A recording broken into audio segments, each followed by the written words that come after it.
You know what to do! Cut it! A coalition of environmental groups marched to EPA headquarters to rally for new safeguards for clean air. What do we want? Climate action! When do we want it? Now! Good morning.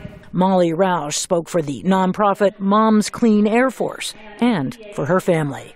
This is why I'm here today, and I'm sure that you have children who you love in your life. If we continue to allow carbon pollution to be spewed into the air unchecked, we'll be leaving our children with an uncertain, unhealthy, and unsafe future.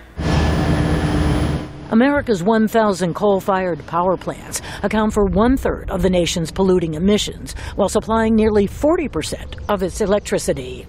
The Senate's top Republican, Mitch McConnell, came to oppose measures he said would hurt his home state, a big coal producer. This administration and your agency have declared a war on coal.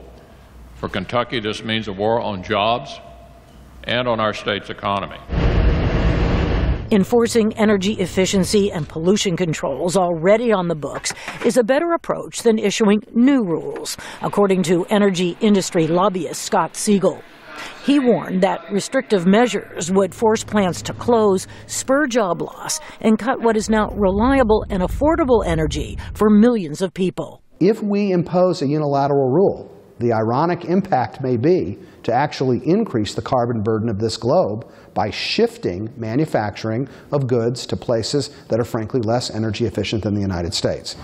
Among the plans before the EPA is an approach developed by the Natural Resources Defense Council. Thank you for holding these listening sessions. Its climate policy expert, David Donninger, says it does not call for all plants to close. No one is proposing standards that would knock out all those power plants.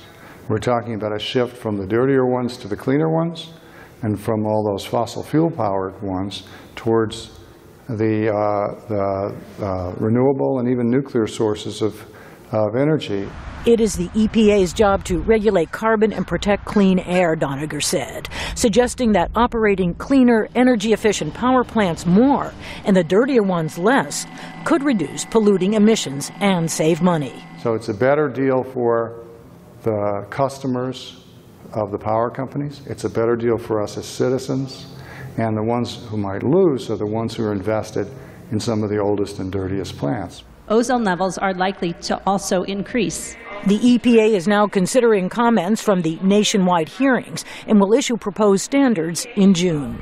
The stricter rules will help the Obama administration meet its pledge to reduce carbon emissions from 2005 levels by 17% by the end of the decade.